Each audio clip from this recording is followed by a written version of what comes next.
Okay, so now I wanted to give you an idea what my buy levels might be worth. Now I want you to know here that the succession of sales of buy levels is a lot less. I don't have as much for comparables. I went 2 years back on sales, and I went from 1,300 to 1,800 square feet for a buy level. Maybe I'll even try to go 1,200 square feet just to see if I get anything. I didn't improve that. I only got three, and I went with a double attached garage, and we'll just have a look at these here and show you what the story is. So our lowest sale in the last 2 years was 1490 square feet. It was listed at 575. They dropped it to 549. They're on the market for 88 days, and they eventually sold for 523. That's way off the mark. But let's just have a look here and see what this one looked like. So nice vaulted ceilings, like like the plan here was. I think it's like an L-shaped plan here, which is quite good. I think that other one we looked at was also an L-shaped plan, very similar design. And the cabinets were Spartan. They didn't have any top valances on, didn't have a built-in microwave, white appliances, which are cheaper grade appliances, but they did put a quartz or granite island in, and they left the laminate counters around the edge. So they spent like $1,000 to put a new island together, and that's probably because it was two-tiered and they wanted to be lowered. It's quite often what people will do. And so there's your shared bath. It's got hardwood. So they got the master suite up like this one had. Um, this one also looks like it had a better master in it. So it had the shower in the corner in it and everything else. There's your walk-in, which they didn't paint. There's your other two bedrooms, as you had. There's your basement development. Looks like they just finished some work on it. They had a full bathroom and bedroom in the basement. And there's their backyard. So that was with a finished basement. They had that sold for 523. It was also in West Springs, and it didn't side onto the roadway, which I kind of don't favor. So let's go up and look at the next one. The next one up is sold was listed at 549, sold for 529, 1476 square feet with a fully finished basement. Keep in mind, I didn't select a price range here, so that everything that you're seeing is just based on square footage, an attached garage, and area. So if there was anything that sold below 500, I'd have it. So this here is a little bit different as a buy level. So you come in on the lower level and you come up to the main level. Now this plan, it's vaulted, but that is probably the master up there to the front over the garage.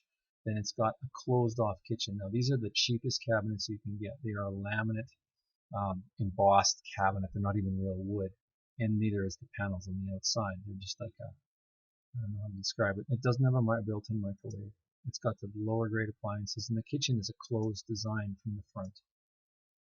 So it's open to there, but it's not actually open to the main living area. There's the master. There's a shared bath, 2 bedrooms, and there's the basement. So nice about a buy level is that there's a fireplace, bigger windows in the basement. And the basement would be very usable space. They got the laundry in the basement. There's a bathroom there. Looks like they got a hot tub in the back. So it's kind of Spartan from the back, but that's what they got for price, and they did well at 529. Now let's go up and let's look at the next one. So now we got one 1,300 feet, and this one sold for 571. Now it was a walkout basement. It was listed at 594, and of course I believe that this is a different style of home completely. It might only have one bedroom up, 2 bedrooms up. So this is what we call an estate style bungalow or bi-level, and it's generally meant for empty nesters who don't have kids. And usually the quality of the finishings are a little bit higher grade. They're not really considered a family home. They're more considered like an empty nester's home, somebody that's retiring or retired or something like that. So they have a bigger kitchen in them. They've got like a bigger dining room area because they were able to eliminate one bedroom. Not popular amongst people with families, really. It's got some vaulted areas in it. And of course, they're usually fully developed. There's your dining room to the front. It's a very traditional plan. I've seen many of these.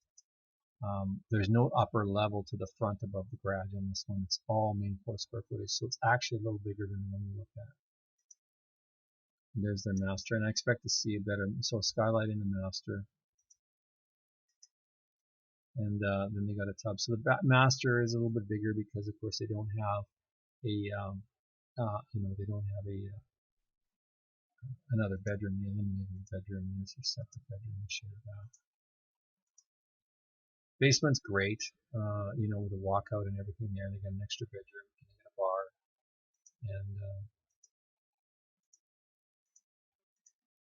and that's what you'll see at that price range for a bi-level or a bungalow, because a bungalow would be also available, in an estate style feature like this one. So that's it for bi-levels. There's not much to compare to, but it does give you an idea that right now the people are trying to ask less money. The realtors are pushing them down as far as price in the area to try to get a sale together, and that's why you're seeing some of these at lower prices. Also, the finishing is not where it should be on some of the ones we looked at. Of course, that's why they've been on the market for a little bit of time, but not too long.